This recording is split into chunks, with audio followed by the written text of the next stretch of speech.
over the past few months, there's been quite a few changes to the UK League of Legends scene. First of which is actually the structure of the ESL Premiership itself. And this is obviously going to change the way teams are going to be entering and competing. And then from there's also been organisations that have left the scene and no longer wish to have a League of Legends team, or they're just organisations that have disbanded. And on top of that, there are some new faces entering the scene as well. So in this video today, we're going to start off by actually breaking down the new format and just identifying kind of my views on whether I think it's going to be an improvement. And then we're going to quickly run through each of the team's rosters. I'll be highlighting like a key player or two, and then I'll give my opinions on like a ranking of the current status of each team, and also be highlighting the key matchups between certain positions. So teams that will be fighting for second or third, teams that will be fighting for like fifth and sixth, and we'll look into those matchups a little bit, but I can't really give a really in-depth opinion right now, just because we haven't actually seen the teams play, and there are a lot of new players in the league as well, or players that are on lower down teams that I haven't really watched as much. Right. So the first thing we're going to be doing is obviously taking a look at the league itself. So at the moment, the way they are planning to do this is having a Contender Cup, where it's going to be an open bracket with an unlimited amount of entries available to the scene. Just from judging from how many teams I've seen on Twitter and just from talking to people, I don't actually expect there to be too many entries in the Contender Cups. I think there's going to be about 6 or 7 serious teams, and then the other entries are probably going to be coming from like university teams. I think there will be a couple of UK-based rosters out there of kind of like unknown players, but I don't think there's going to be any more than 6 to 7, or maybe 7 to 8 like quality teams entering that Contender Cup.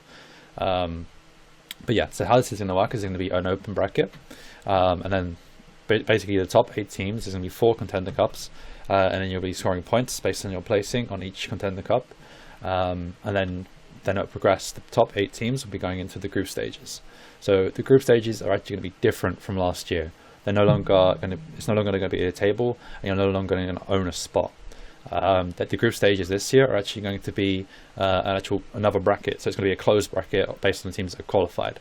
So this closed bracket is going to be double elimination, and if you win a game, they are saying that you win £500 per win. I've kind of figured that out in my head, and I don't know if I totaled it up correctly, but I think you only get prize money for winning in the upper bracket, and that kind of makes sense. It wouldn't make sense if you were winning in the lower bracket, and you're winning money in the lower bracket. So that's my take on that. And then obviously the top 4 teams of this double elimination, so it will be the like the semi-finalists on the upper bracket, the winner of the lower bracket, and the runner-up of the lower bracket, if I think correctly. I think it would work as like, yeah. And then obviously those 4 teams will advance to the playoffs. The playoffs are going to be, I think it's Comic-Con in London, I think, in October. I think it's London, but I'm not entirely sure.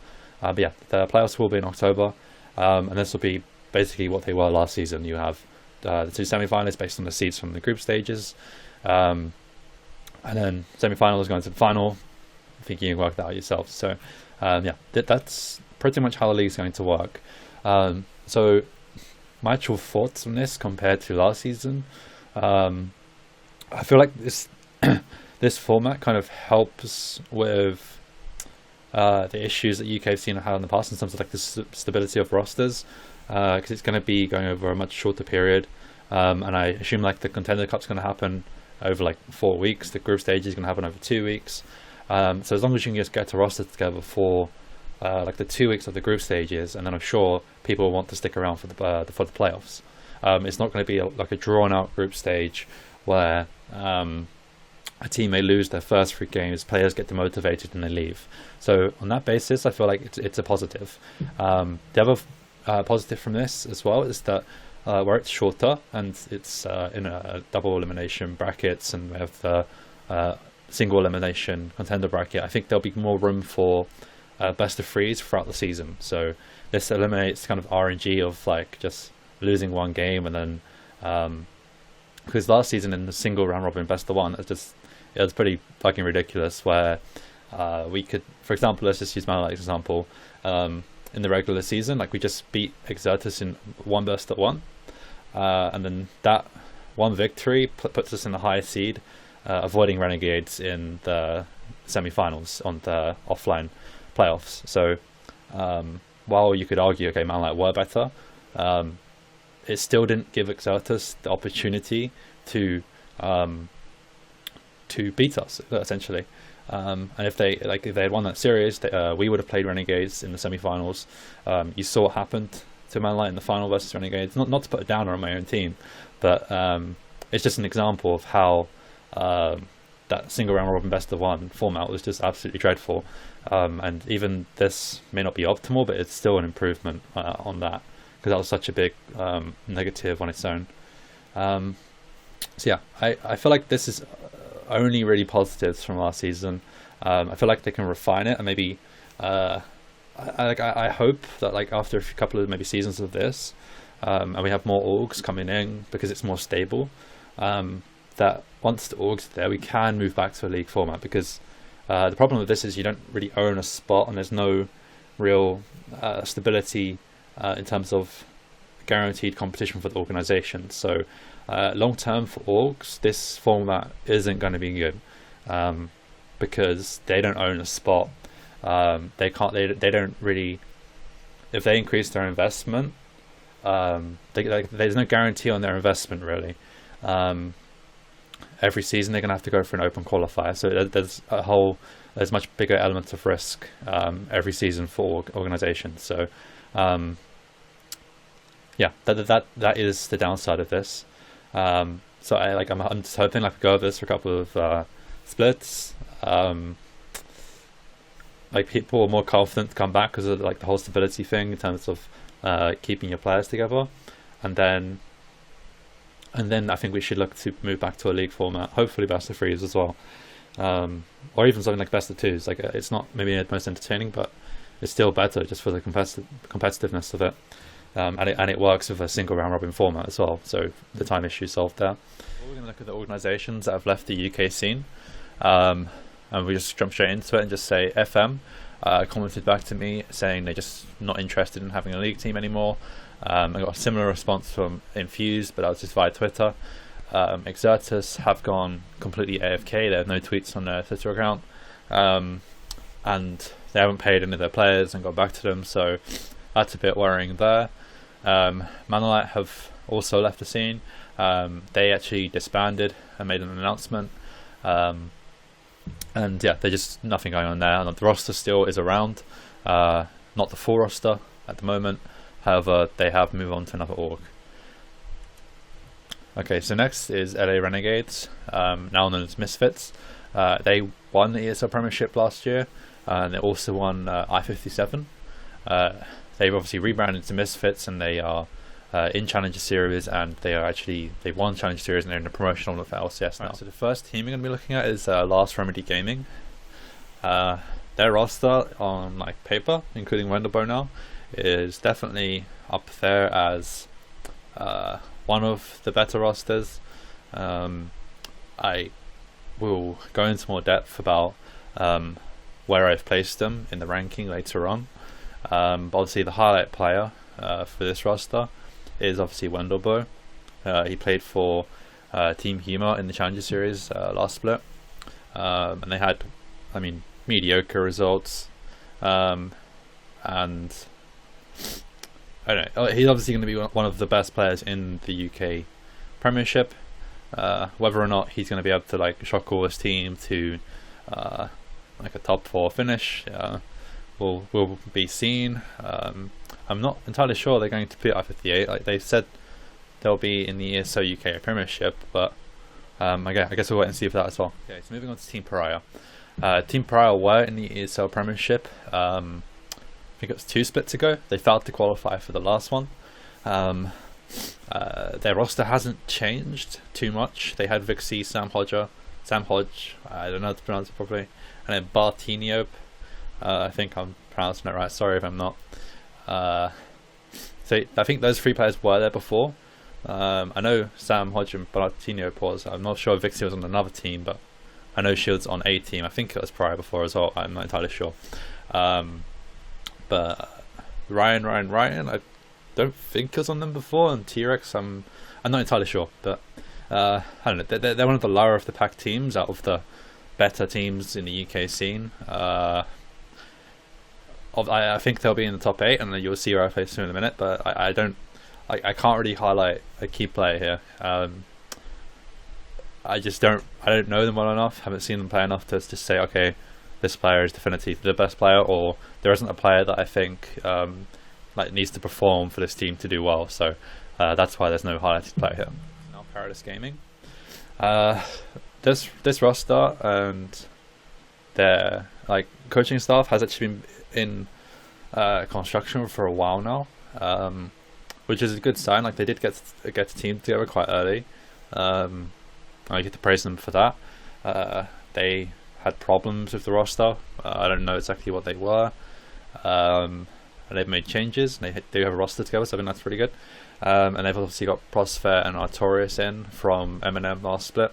Artorias was replaced for Gash and Slash eventually, but both of them do have experience playing in the Prem. Prosper played a whole split, if I recall correctly.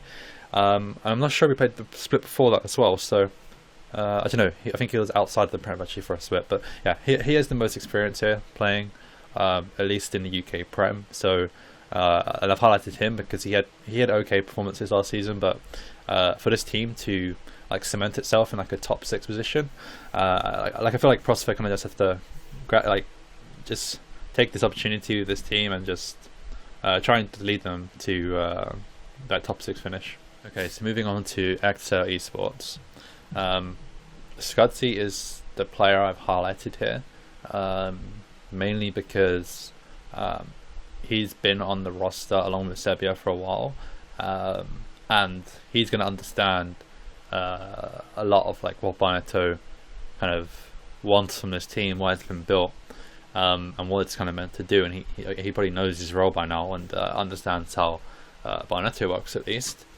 And I feel like there's no doubt about the upgrades in their solo lanes and support. I think the support's new. He has something better to play with now compared to last season. There's no doubt that they will qualify through the Contender Cup and be in the group stages. Yeah, it would just be nice to see Scudsy step up and just kind of cement his position as one of the top junglers in the UK. And the same goes for Sebia really. Same comments. I just feel like Scudsy as a jungler just kind of has a more impactful role with how the team will look heading into this Premiership split. I also think there's actually a really good opportunity for their coaching staff to actually prove themselves. Before, Josh was on TCA, and they kind of just finished where you would expect them to. I think they finished 5th place, just outside of the finals. And if you compare the rosters, it's kind of where you would expect them to. I think if TCA had finished 4th and actually finished above choke, you could have said, okay, Josh has done a really good job there. But 5th doesn't really tell me anything about he did a bad job or he did a good job. It's kind of they just finished where I expected them to. But yeah, with this roster, definitely top 4. You'll see where I place them. You see where I place them right now in a minute. But definitely, top 2 is what I really want to see them get, and would really make me kind of say, Barnetto and Ferndog have done a really good job here. Alright, so Molotovs and Marshmallows. This is obviously parts of the ManaLight roster that was last season. There's been an addition of Luxie as a sub. Luxie will be starting actually for I-58, as Larson is involved with League Fest. It's looking likely that after I-58, Larson will return to the starter, and when we're playing in online qualifiers, Larson will also be playing there. ADC is to be confirmed. There's a few things to sort there, and then we're hoping to confirm an AD carry probably about a week or 2 before Insomnia. There's a new coach coming in, Mako Jemrick. He comes from a background from Weldon Green's coaching group, so he's a very good addition to the team, and I think they will be one of the strongest teams in the league. All right, so TCA. Well, we definitely know there's going to be a 50-50 chance of them finishing first. No, but on a serious note, like their old top laner was Kriko, but I think there's been a problem there. I don't know whether it's just waiting for him to sign a contract, or he just left the team and they're trying to arrange someone else. But yeah, whatever's going on there, they're looking for a new top lane at this stage. And the reason I've actually highlighted Raisins here is because I feel like in like the past games, past split, he didn't really play to the level that he's going to need to play for his team to finish top 4. But like saying that, like he didn't really have the teammates around him either. This time, like he does have new teammates to work with, and he's not highlighted because I think he's the like best player on the roster, but it's mainly just because he's worked with Moaf before, Tobias. He kind of understands what Moaf wants, and yeah, I think he's the captain of the team as well. Don't quote me on that, but yeah, I feel like he just needs to kind of just step up, and if he does well and steps up, I feel like it will help the new players and the rookies just kind of feel more comfortable as well. And top 4 is definitely not off the table for this team. Joke Gaming. This roster, I've heard, is only going to be for I-58. Apparently, like I'm not sure if Nahir is going to be staying with them for ESL Premiership, and I'm unsure what the roster is doing for ESL Premiership either. The two highlighted players here are actually Leandrid and Vorsa. They've both been playing in the German EPS and they've qualified for the finals. And I don't know, I expect them to bring same level of play they've been playing there in their roles. I feel like Leandrid is one of the strongest top laners. Like I think if I was going to place him individually, I could be like just below Rifty. Maybe you could argue for Summer. I think it's pronounced it Summer up there as well. But yeah, Leandrid's definitely up there, and I think Vorsa combined with UDAC is going to be a very strong bot lane. My only worries with this team is obviously I'm not sure how much Nocturnal Plex has been playing.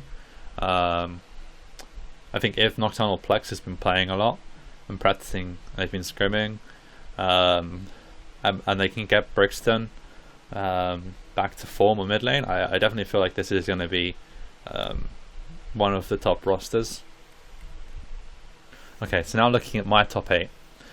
So the way this has been structured is obviously 1 to 8, with each team in the position I think they'll be in. But what I've also done is I've put lines where I feel like there is a contention for spots. So I feel like M&M are going to be the top team, like in their current on paper roster, as it is right now.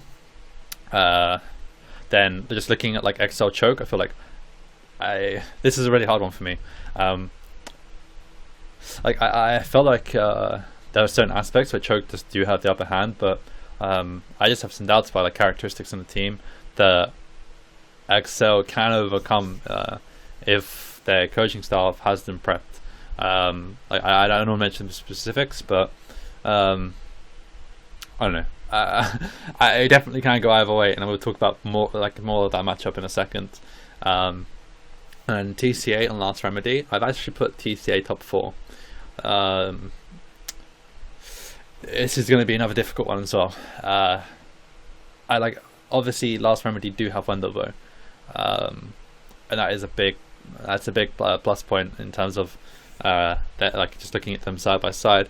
But TCA have been building their roster for like 3 seasons now. It's got better every season. This is Last Remedy's first split. Tati hasn't coached in a while, from what I've seen. Moaf's been with TCA for a while. He's worked with Raisins before. Like I said before, if Raisins can step up, if the rookies can feel comfortable and settle in, I'm giving the edge to TCA here. I feel like Last Remedy is just a bit too raw heading into this, and I just don't, like I said before, I just don't think like just bringing Lundabo in is just going to help them just shock all their way to a top 4 finish. So that's why I do have TCA edging that matchup. So then the next kind of battle struggle between the teams is Perilous Void and Team Paria. This is hard for me to judge as well, just because I don't like I no offense to the team, I just don't watch the low down games too often, and I'm not as familiar with the players. So talking about the specifics of this matchup is much harder from my point of view to kind of judge it. So just looking at it, and just looking at like Perilous Void have been they've changed the roster a bit, and Team Paria just didn't have success in the past with the same 3 set of players, and they're still running with it again. Yeah, I don't really have much more to say on that.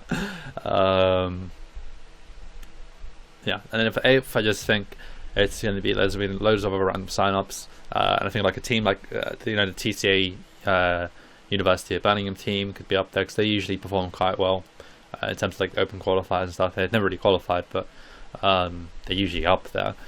And also like another team that could potentially be around is, I don't know, if someone like Dandy Chap puts a team together.